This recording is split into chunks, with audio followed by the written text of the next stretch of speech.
બોટાદના ગઢડા રોડ ઉપર શિવનગરમાં ભત્રીજાની હત્યા કરનાર આરોપી ઝડપાયો છે।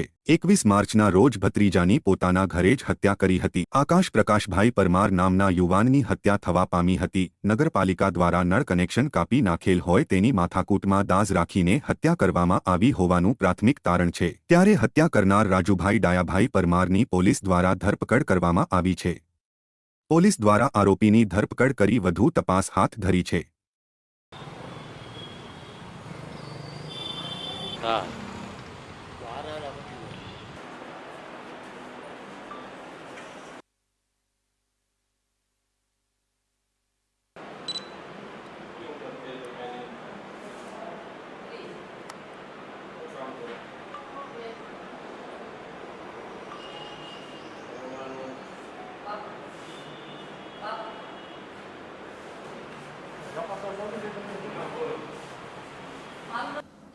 બોટાદ ટાઉન પોલીસ સ્ટેશનમાં તારીખ 21/3/2024ના રોજ 22:30 વાગે એક ગુનો દાખલ થયેલ છે।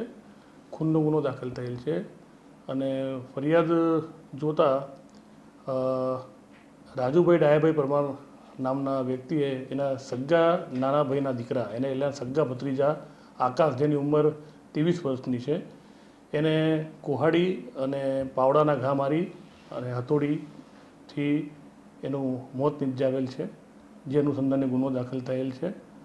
સદર ગુનાનું મુખ્ય કારણ કે બંને સગ્ગાભાઈ આજુબાજુ રહેતા હતા અને બંને વચ્ચે પહેલાંથી થોડો ખગરાટ મિલકતને લઈને હતો।